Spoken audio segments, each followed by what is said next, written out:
warahmatullahi wabarakatuh. Sebelumnya perkenalkan Pak, kami dari siswa-siswi SMK Wahidin ingin mewawancarai Bapak selaku pengurus Keraton Persatuan untuk tugas kami. Sejarah dari tempat ini. Sudah Bapak perkenalkan ya. Mas Isman, pengurus Persatuan yang hormati kita.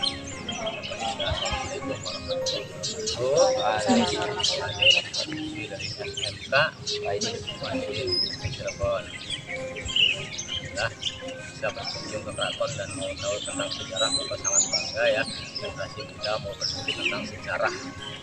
Jadi yang ditanyakan bagaimana sejarah Keraton Cirebon ini ya. Baik, dari awalnya Keraton Cirebon yang bernama Keraton Kakung Wati ya. Sebelum keraton ini namanya Keraton Persatuan.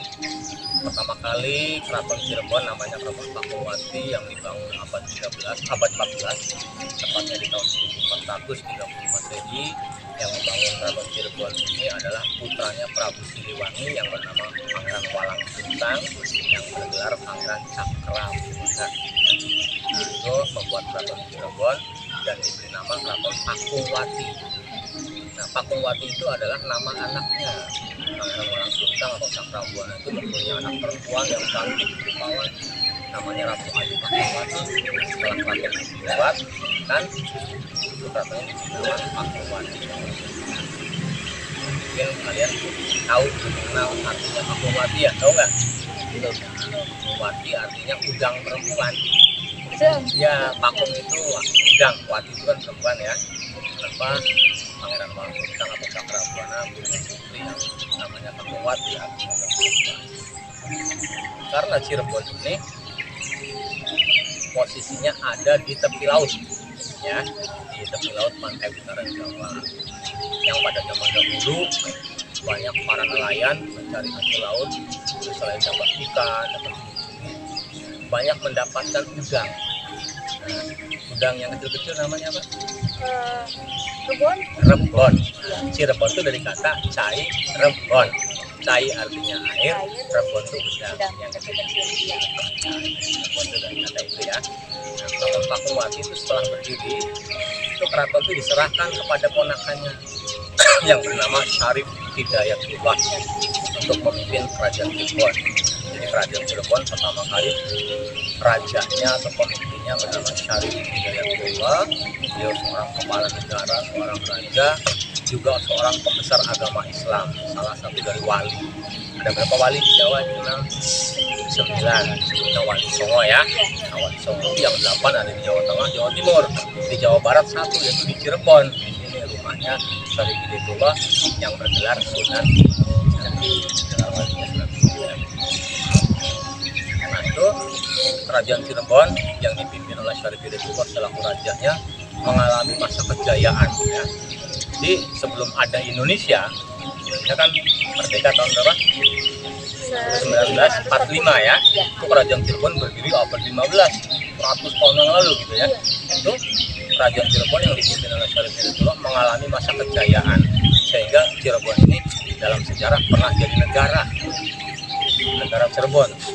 Disebutnya Caruban Nagari, negara Cirebon. Itu raja Syarif Hidayatullah mengalami masa kejayaan. Itu wilayah kerajaan Cirebon itu sampai meliputi Jakarta dan Banten. Jakarta, dan Banten itu kekuasaan kerajaan Cirebon. Ke arah timur perbatasan dengan daerah Tegal Arum namanya, ke arah barat itu ada perbatasan dari Sumedang Larang namanya ya. Itu kerajaan Cirebon, disebutnya Caruban Nagari. Itu dalam catatan sejarah Syarif Hidayatullah kerajaan Cirebon itu kemudian sampai 120 tahun, sangat lama usianya, meninggal di usia 120 tahun, sehingga turun tahtanya tidak ke anak, tidak ke cucu, tapi ke cicit. Jadi sebelum jadi Syarif Hidayatullah punya anak, itu anaknya itu belum jadi raja sudah meninggal, sudah meninggal masih hidup. Anaknya punya anak lagi, cucu ya. Nah juga cucunya belum jadi raja, sudah masih hidup juga meninggal. cucu punya anak lagi, Ya. Cicit, kata orang Cirebon Cibuyut ya. Ya. Nah itu wafatnya Sunan Gunung Jati diteruskan sebagai rajanya kepada Cicit atau cucunya sebagai pengganti atau generasi berikutnya. Kemudian Cicit Sunan Gunung Jati memerintah kerajaan Cirebon sebagai pengganti Sunan Gunung Jati. Kemudian sampai wafat juga diteruskan lagi ke anaknya lagi. Tetapi di era raja atau generasi kelima terjadilah sejarah yang sehingga keraton Cirebon ada beberapa keraton. Ya satu ya itu kerajaan Pakuwati, yang mana setelah wafatnya Sultan atau Panembahan Jiraya itu generasi kelima, itu Belanda datang menjajah penjajahan ya, yang mana di zaman Sunan Gunung Jati belum perdagangan penjajahan.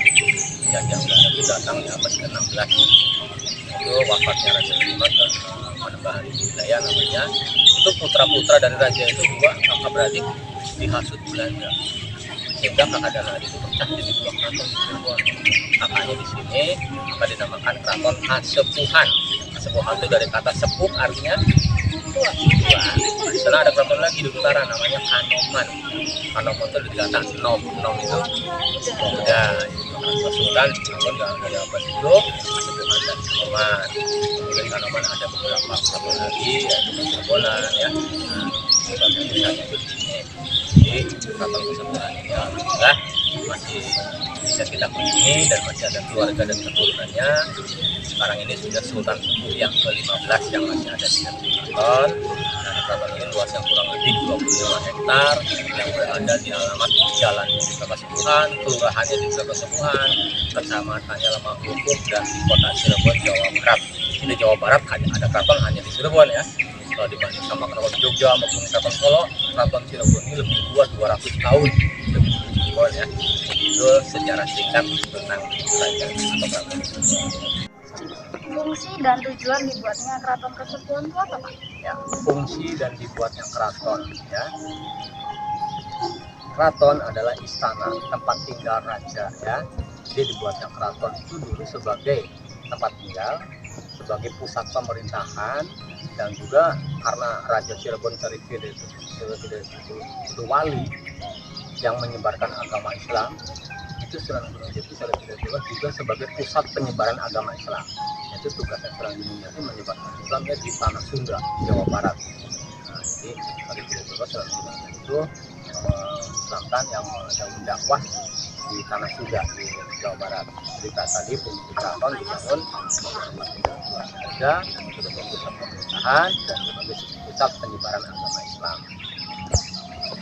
Perkembangan pada saat ini Keraton Cirebon sekarang merupakan keraton tertua di Indonesia, dan perkembangan sekarang keraton sebagai peninggalan sejarah, bukan kerajaan lagi seperti dulu ya.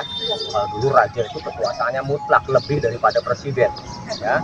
Kalau raja itu jabatannya sampai meninggal ya, dan digantikan ke anaknya nanti. Kalau presiden kan melalui pemilihannya 5 tahun waktunya.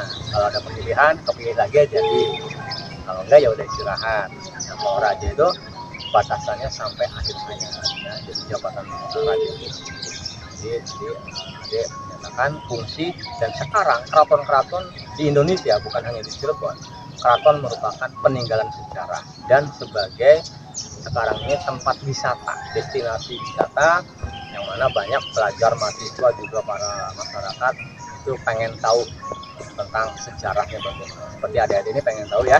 Itu salah satu tempat edukasi juga. Ibu pesan itu setelah mengunjungi tempatnya.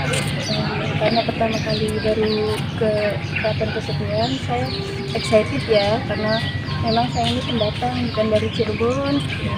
Terus ketika melihat bangunan-bangunan tua, terus dijelaskan sama guide-nya sejarahnya, jadi ternyata banyak sekali pengetahuan baru, terutama tentang sejarah, terus juga tentang pemerintahan zaman dulu, terus juga perkembangan Islam di Cirebon. Seperti itu. Untuk kesannya mungkin lebih dijaga kebersihan di sini ya, sama ketertibannya, terus mungkin lebih diringankan lagi retribusinya, karena ini kan cagar budaya ya. Itu aja. Apa kesan Bapak itu setelah mengunjungi tempat ini? Yang pertama adalah mewah, Mungkin pada zamannya ini adalah tempat yang sungguh mewah sekali, dan sampai sekarang kemewahannya itu masih terjaga. Dalam kita di sini pun masih seneng lah, kita seneng masih banyak tumbuhan adem gitu, hilir gitu. Ya, suasana serasa jadi raja itu masih ada. Tadi kesan ya, kalau kesannya semoga hal-hal yang seperti ini budaya itu dalam arti bangunan, terus keindahan ini dalam budaya kita bisa dijaga sehingga bisa lestari, hingga anak cucu kita nanti bisa tahu sejarah bangsa-bangsa di Republik Indonesia, kebersihannya terutama. Baik, makasih Pak ya. Siap. Ya, makasih Pak. Ya, Pak.